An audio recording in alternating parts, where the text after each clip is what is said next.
이스라엘이 애굽에서 나오며 야곱의 집안이 언어가 다른 민족에게서 나올 때 유다는 여호와의 성소가 되고 이스라엘은 그의 영토가 되었도다. 바다가 보고 도망하며 유다는 물러갔으니 산들은 순양들같이 뛰놀며 작은 사들은 어린 양들같이 뛰었도다. 바다야 내가 도망하면 어찌함이며 유다나 내가 물러가면 어찌함인가. 너희 산들아 순양들같이 뛰놀며 작은 산들아 어린 양들같이 뛰놀면 어찌함인가. 땅이여 너는 주 앞 곧 야곱의 하나님 앞에서 떨지어다. 그가 반석을 쳐서 못물이 되게 하시며 차돌로 샘물이 되게 하셨도다. 아멘. 하나님의 지음받은 사람이 하나님을 알아가는 것은 참 감격스러운 일입니다. 피조물이 창조주이신 하나님 앞에서는 작은 점에 불과한데 하나님께서 창조하신 삶을 통해서 그리고 특별히 계시하신 성경 말씀을 통해 하나님이 어떠한 분이신지를 알아가게 하십니다. 우리가 하나님을 알아가는 과정에서 놓치지 않아야 되는 중요한 두 가지 속성이 있는데요. 바로 하나님의 초월성과 하나님의 내재성입니다. 하나님의 초월성이라는 것은 하나님이 무한히 우리 위에 계시며 또 우리 너머에 계신다라는 뜻입니다. 하나님이 모든 것을 아시고 또 모든 것을 하실 수 있으며 또 어디에나 계신 분이다라는 사실은 우리에게 익숙한 표현들입니다. 그런데 그런 하나님의 존재가 이미 존재하는 세상의 어떤 피조물과도 비교할 수 없이 초월적인 분이시다. 이것을 늘 인식하며 살아가야 합니다. 보통 어린 자녀는 아빠를 보면서 이제 슈퍼 히어로다라고 이제 생각하며 살죠. 아빠보다 더 많이 아는 사람이 없고 아빠는 모든 것을 할 수 있고 아빠는 힘이 가장 센 사람이다. 그래서 어려서부터 그렇게 능력이 많은 아빠를 늘 동경하며 살아가게 됩니다. 그런데 자녀가 점점 성장하면서 깨닫게 되는 것이 무엇입니까? 정작 그 크게 보이는 아빠도 한 인간으로서 가지고 있는 제한이 많다는 것이죠. 하지만 하나님은 언제나 변함없이 독립적이고 또 거룩한 초월적인 존재입니다. 우리가 상상할 수 있는 모든 것들을 초월하시는 분, 그분이 바로 하나님이시죠. 그런데 한 가지 더 놀라운 사실이 무엇이냐면요, 그렇게 초월적인 하나님께서 우리를 가까이 부르신다는 겁니다. 하나님께 가까이 함이 복되다라고 하셨습니다.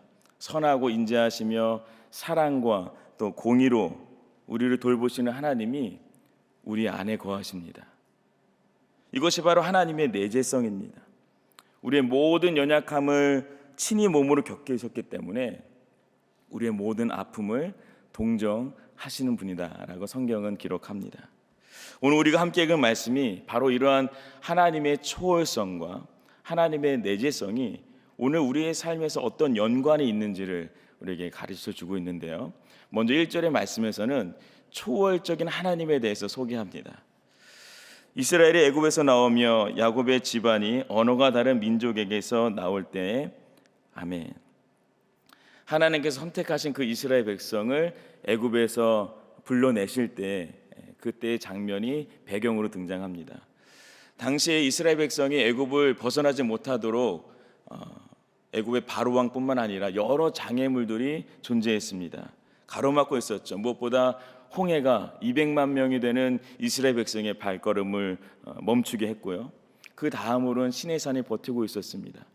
광야 40년을 지나고 났더니 요단강이 그들 눈앞에 찾아왔고 그리고 가나안 산지들도 그들로 하여금 그들의 행진을 멈추게 했던 상황이었습니다.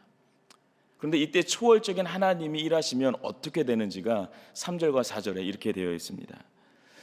바다가 보고 도망하며 요단은 물러갔으니 산들은 순양들같이 뛰놀며 작은 산들은 어린 양들같이 뛰었도다. 아멘.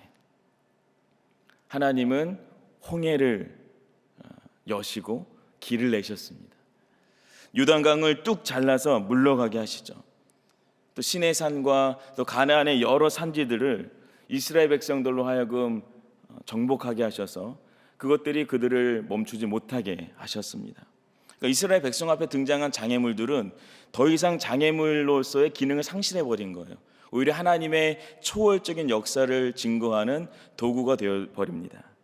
한 가지 인상적인 것은요, 이스라엘 백성이 홍해 앞에서 또 요단강과 또 시내산 그리고 여러 가나안 산지들을 보던 사람 중에서 많은 이들은 자신들의 이 관점에 사로잡혀서 눈에 보이는 것에 억눌렸습니다. 홍해를 건널 수 없다고 판단했고 시내산 너머에 있는 그 행진 자체를 기대하지 못했습니다. 생각해내지 못했던 거죠. 하나님을 자신들 안에 가두었기 때문입니다. 하나님이 하실 수 있는 일들을 자신들의 이성과 경험으로 제한해 버린 겁니다. 그러나 모세는 홍해 앞에서 바다를 초월하시는 하나님을 의지하여 지팡이를 앞으로 내밀었습니다. 여호수아와 갈렙은 가나안 산지를 초월하시는 하나님을 신뢰하며 안악자손이 우리의 밥이다라고 선포했습니다. 그리고 하나님은 그분의 초월적인 역사를 믿는 자들의 눈앞에서 목도하게 하셨습니다. 우리 위에 계시고 우리 너머에 계신 하나님을 오늘도 믿음으로 바라보시는 저와 여러분이 되시길 바랍니다. 오늘 본문에서는 하나님이 우리 안에 거하시는 분으로도 이제 소개하는데요. 우리 2절의 말씀 같이 한번 읽겠습니다. 유다는 여호와의 성소가 되고 이스라엘은 그의 영토가 되었도다. 아멘. 유다가 여호와의 성소가 되었다는 것은 그 중심에 여호와께서 임재하신다라는 것을 의미합니다. 그의 영토라는 것이요, 단순히 군사적인 지역만을 말하는 것이 아니라 합법적으로 권위가 주어지는 영역을 말합니다.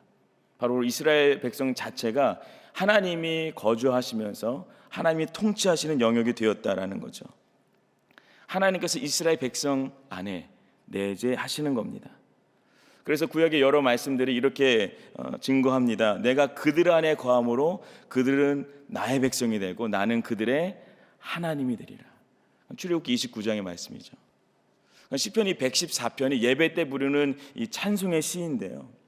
이 말씀에서 드러내고 노래하는 그 하나님이 저와 여러분의 하나님으로 매일매일 고백되고 경험되기를 소망합니다.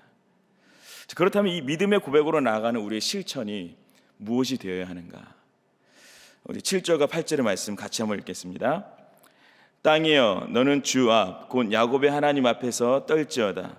그가 반석을 쳐서 못몰이 되게 하시며 차돌로 샘물이 되게 하셨도다. 아멘. 첫 번째 실천은 내 앞을 가로막은 상황에 하나님의 일하심을 선포하는 겁니다. 야곱의 하나님 앞에서 떨지어다라고 했을 때 여기서의 떨림은 해산을 앞둔 인상구에게 찾아오는 그 진통이 올 때의 반응을 말합니다. 그 고통은요, 스스로 제어할 수 없는 몸의 떨림으로 반응하게 되죠. 숨길 수가 없습니다. 하나님이 일하시면 그 어떤 환경과 조건이라 하더라도 반응할 수밖에 없습니다. 하나님은 반석을 쳐서 웅덩이를 만드시고 바위에서 샘이 솟게 하십니다. 하나님은 눈앞에 놓인 장애물을 통해서 마실 물을 주시고 불가능한 경우를 통해서 생명의 길을 내시는 분이십니다. 우리 인생에서 종종 큰 문제가 생기거나 간절한 기도를 드리는 현장에서 하나님의 이름을 외치는 것은 매우 중요합니다. 그런데 정작 주님의 이름을 외치고서는요, 내 뜻을 고집하는 경우가 종종 있습니다. 하나님의 도우심을 분명히 구했는데 결국 기도의 결론은 내가 원하고 내게 유익한 것으로 맺어질 때가 있습니다. 그러나 하나님이 위에 계시고 우리 너머에 계시다는 것을 인정하면요, 하나님이 일하시도록 그분을 선포하고 그분께 맡겨야 합니다. 사무엘상 17장에 나오는 다윗과 골리앗의 싸움을 너무나 잘 아시죠. 그의 손에 들린 것은 작은 막대기와 그리고 매끌매끌한 돌 5개였지만 그러나 골리앗을 향한 다윗의 선포에는 그가 누구를 믿고 의지하는지가 분명히 담겨 있습니다. 여호와의 구원하심이 칼과 창에 있지 아니함을 이 무리에게 알게 하리라. 전쟁은 여호와께 속한 것인즉 그가 너희를 우리 손에 넘기시리라.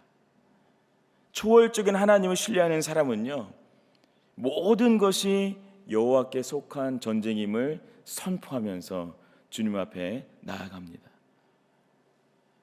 오늘 말씀을 붙드는 우리의 또 다른 실천은 바로 내 영혼에게 내 안에 거하시는 하나님의 일하심을 선포해야 합니다. 이사야 40장 28절과 29절에는 초월적인 하나님이 우리 안에 내재하실 때 어떤 일이 일어나는지를 이렇게 말하는데요. 제가 읽겠습니다. 너는 알지 못하였느냐? 듣지 못하였느냐? 영원하신 하나님 여호와 땅끝까지 창조하신 이는 피곤하지 않으시며 곤비하지 않으시며 명철이 한이 없으시며 피곤한 자에게는 능력을 주시며 무능한 자에게는 힘을 더하시나니. 아멘. 영원토록 존재하시는 하나님, 모든 것을 창조하신 하나님은요, 피곤하지도 않으시고 어떤 경우에도 기운을 잃으시는 분이 아니십니다. 근데 그렇게나 명철이 한이 없으신 분이 내재하시면 무엇을 허락하세요? 피곤한 자에게는 능력을 허락하시고 무능한 자에게는 힘을 더하십니다. 하나님은 우리 위에 계시고 우리 너머에 계실 뿐만 아니라 우리 안에 머물기를 원하십니다. 우리 안에 가장 중심은요, 본래 하나님의 자리입니다.